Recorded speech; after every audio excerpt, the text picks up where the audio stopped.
Hey guys, so today we're going to be talking about all the books that I read in a week and what I think of them.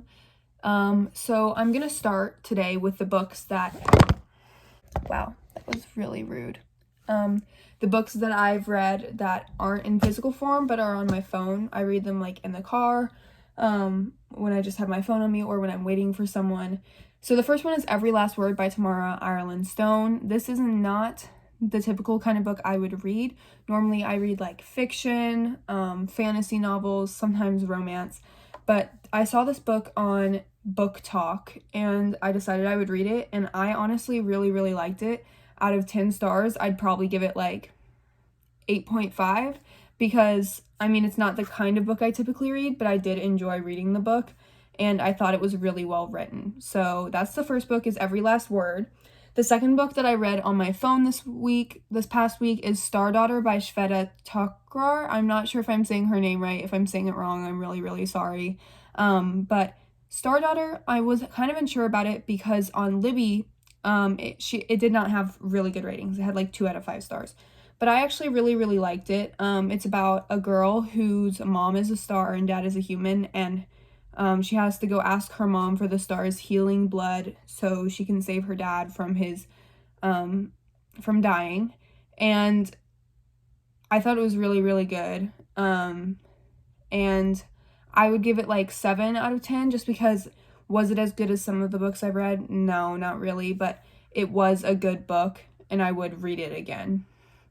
Next book is Ruthless Gods, which is the second book in Emily A. Duncan's series. I really liked the 2 books that were in the series. I'd give it like 9.5 out of 10 just because I really was able to get into it, and I finished the book really quickly, which doesn't mean the book was bad or like too short. It just means I was really able to get into it, so I would give it like 9.5 out of 10. And then the next one, and the final one that I read on my phone this week is, girl, again, is Spend the Dawn. And that's by Elizabeth Lim. And it's kind of a take on an old like folk tale about spinning dresses from the sun, the moon, and the stars. And I really liked it. I'm saying that a lot, but I did like the book. I'd give it like 7.5 out of 10 because for the genre that it was in, like young adult fiction, it wasn't the best one I've read, but it is supposed to be a series and I probably will read the next book, so it is a good book. So now let's move on to the books that I read that are here. So the first one I read is actually for class. It's called The Power by Naomi Alderman. Here's what the cover looks like and then the spine. I really liked this book, but it's not something I would typically pick out from the shelf because it's dystopian and it's not like fictional fantasy, which is what I typically go for. It's not like magical. It's more like scientific and what would happen if women had the power that men hold in our society, which is like a really interesting point. I would give it 8 out of 10 because it does make some really interesting points about like what would happen if women were in the role that men are in, but I'm not sure like, and it was good for something that I wouldn't typically pick up. But if you're not looking for like deeper thinking in a book, if you're just looking for like a fun read, this one probably is not it. So the next book that I have here is Keeper of the Lost Cities, book 8, Legacy. I'm waiting to get 8.5, which is like the little novel between 9. But I've been reading this series since like 3rd grade and it's still not done, and I kind of wish that I would get a little bit of closure because I've been obsessed with this series for so long. I ship Keefe and Sophie. I do not ship Sophie and Fitz because Fitz is kind of like rude. I don't like Fitz anymore. I liked him in the first books, but I do not like him now. If you can see that little stack of books right there, that's the whole series. I got the first 5 in a box set, and then the 6th, 7th, and 8th I have in physical copies. I really like this series, but this book compared to the rest of the series, I'd probably give it like a 7, just because like the problems they're facing are new, but the solutions they're using aren't. like, I feel like Sophie, like, the main character, is going down the same path of discovery, and, like, I feel like she's not advancing as much as everyone else in the book is, and that's kind of annoying to me. So, 7 out of 10 on Keeper of the Lost Cities Legacy by Sharon Messenger.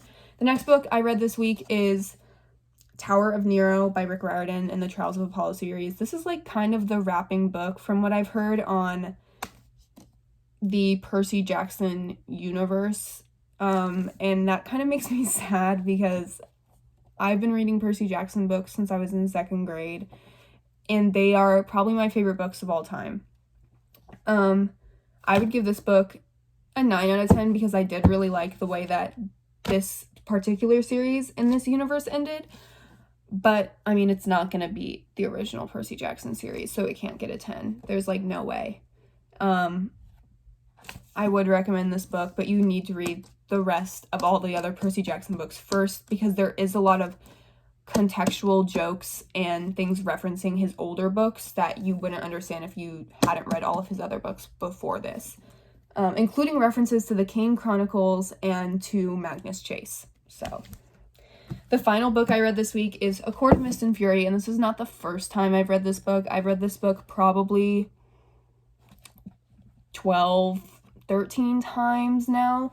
I have the full Court of Thorns and Roses series.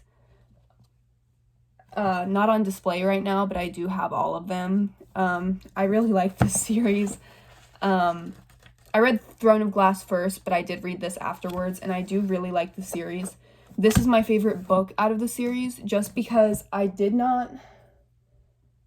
the newest book, Frost and Starlight, I didn't really see the point of it, if I'm being honest. Like, sure, it gave us a little bit more insight into the characters, but also, like, I don't know, I wasn't really the biggest fan.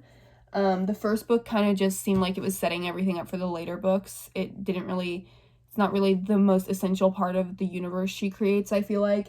And I feel like this book is just, like, where the most happens for me. So on this book, even though I've read it so many times and I'm not giving, like, a new review, I'd give it a 9 out of 10. I gave no scores lower than 7, but that's fine. That's fine. So those are all the books I read this week. If you like books, I'm going to talk about them a lot, so you can come back, or you don't have to. I mean, I know some people don't like books. So, yeah, that's all it is. All I've got. In the description box below, I'll have a link tree to a bunch of websites that I use to educate myself on the issues happening today outside of the worlds that books create. And I'll have my Instagram linked down below. So subscribe, give it a like, whatever you want. Bye!